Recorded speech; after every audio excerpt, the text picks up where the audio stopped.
नमस्कार दोस्तों, स्टोरी वाला के इस एपिसोड में आपका स्वागत है।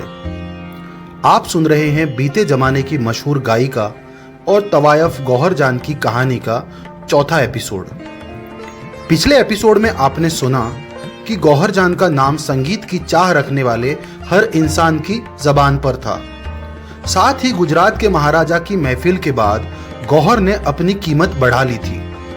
फिर भी गौहर की मुंह मांगी कीमत पर उसके चाहने वाले रईसजादे गौहर की महफिलों पर अपने पैसे लुटा रहे थे। गौहर भी अपने कमाए हुए रुपयों को दिल खोलकर खर्च कर रही थी। बड़े बड़े खानदानी रईसों को भी मात देने वाले गौहर के रहन सहन को देखकर कलकत्ता के वाइसरॉय ने गौहर को नोटिस भेजकर अपनी नुमाइश पर काबू रखने की चेतावनी दी। अब आगे। अंग्रेजी वाइसरॉय की नोटिस मिलने के बाद गौहर ने अपने खर्चों पर काबू करने की बजाय वाइसरॉय को ही सबक सिखाने का फैसला किया। उस दौर में 2 से ज्यादा घोड़ों वाली बग्गी में सिर्फ बड़े अंग्रेजी अफसर या किसी बड़ी रियासत के राजा महाराजा या नवाब ही सवारी किया करते थे। यहाँ तक कि बड़े बड़े दौलतमंद रईसों को भी 2 से ज्यादा घोड़ों वाली बग्गी पर सवारी करने की इजाजत नहीं थी। ये बात गौहर भी बहुत अच्छे से जानती थी। लेकिन गौहर अंग्रेजी वाइसरॉय को अपनी रईसी और अकड़ का एक छोटा सा नमूना पेश करना चाहती थी। इसी के चलते गौहर ने अपने नौकरों से कहकर कलकत्ता के सबसे महंगे बग्गी बनाने वाले कारीगर को बुलवाया और अपने लिए एक शानदार सुनहरी बग्गी बनवाने का ऑर्डर दे दिया। कुछ ही महीनों में गौहर की बग्गी बनकर तैयार थी।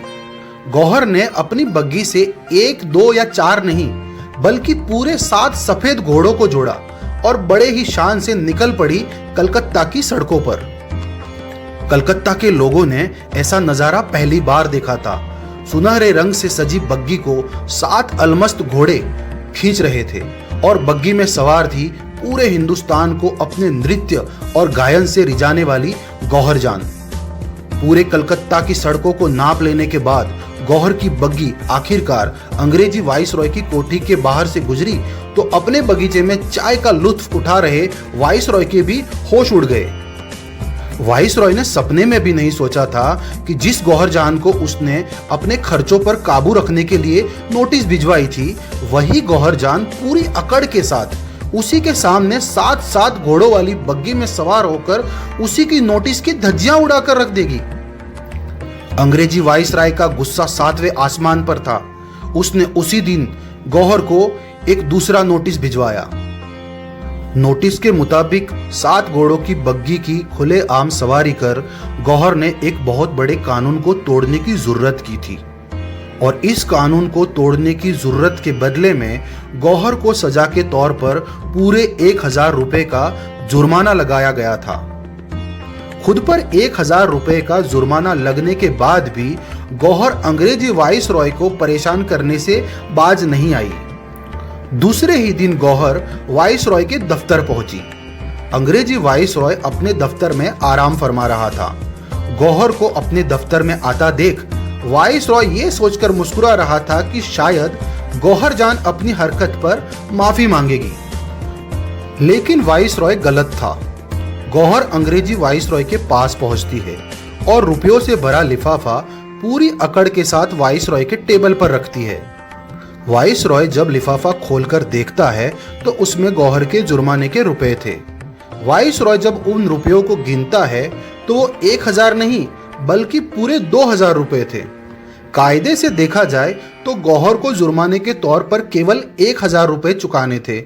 लिफाफे में 2000 रुपयों जितनी भारी रकम देखकर वाइसरॉय भी असमंजस में था।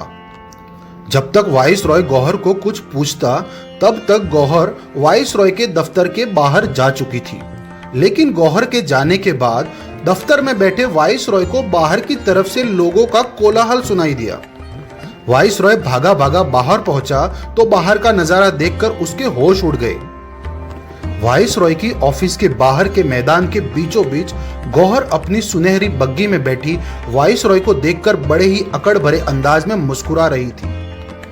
गौहर का ये अंदाज वाइसरॉय के लिए मुंह पर तमाचा मारने जैसा था, क्योंकि जिस 7 घोड़ों की बग्गी में सवारी करने के जुर्म में गौहर को 1000 रुपए का जुर्माना लगाया गया था, गौहर उसी 7 घोड़ों की बग्गी में बैठकर जुर्माने की रकम चुकाने आई थी, वो भी पूरे 2000 रुपए। मतलब 1000 पिछले जुर्म का जुर्माना और 1000 गौहर जो अब करने जा रही थी उस जुर्म का जुर्माना। अपने ही अंदाज में गौहर अंग्रेजी वाइसरॉय का मजाक बनाकर अपनी बग्गी में सवार होकर वहां से जा चुकी थी। एक ही झटके में गौहर जान ने अंग्रेजी वाइसरॉय की एक तरह से हेकड़ी निकाल दी थी। गौहर को जब भी कोई छेड़ता या उसके आत्मसम्मान को चोट पहुंचाता तो गौहर उसे अपने ही अंदाज में जवाब देती थी। अपनी बढ़ती हुई लोकप्रियता और दौलत के नशे में चूर गौहर ने कभी अपने नृत्य और संगीत को खुद से अलग नहीं होने दिया। तकरीबन 20 से भी ज्यादा भाषाओं में अपने गीतों से लोगों के दिलों पर राज करने वाली गौहर जान भारत की पहली गायिका थी। ठुमरी से लेकर ख्याल और भजन तक गाए थे गौहर ने। अपने हुनर के दम पर गौहर ने संगीत के चाहने वालों में ऐसा दबदबा कायम कर दिया था कि बड़ी बड़ी रियासतों के राजा महाराजा और नवाब गौहर को अपनी महफिल में बुलाना अपनी शान समझते थे। उन दिनों हमारे देश में अंग्रेजों के खिलाफ आजादी की लड़ाई चरम पर थी। उस दौर में स्वतंत्र सेनानियों की अगुवाई कर रहे थे राष्ट्रपिता महात्मा गांधी। बात सन 1920 की है। गौहर भी महात्मा गांधी के स्वराज्य आंदोलन से बेहद प्रभावित थी। एक दिन गौहर को एक पत्र मिला। ये पत्र महात्मा गांधी का था। महात्मा गांधी के पत्र को देखकर गौहर फूली नहीं समा रही थी। दोस्तों, गांधी ने गौहर को पत्र क्यों लिखा था? क्या गौहर की गांधी से मुलाकात होगी? क्या गांधी से मिलने के बाद गौहर की जिंदगी पलटने वाली थी? गौहर और गांधी की मुलाकात में आगे क्या होता है ये जानने के लिए आप बने रहिए मेरे यानी स्टोरी वाला के साथ और सुनना ना भूलें हिंदुस्तान की जान गौहर जान की कहानी का अगला एपिसोड।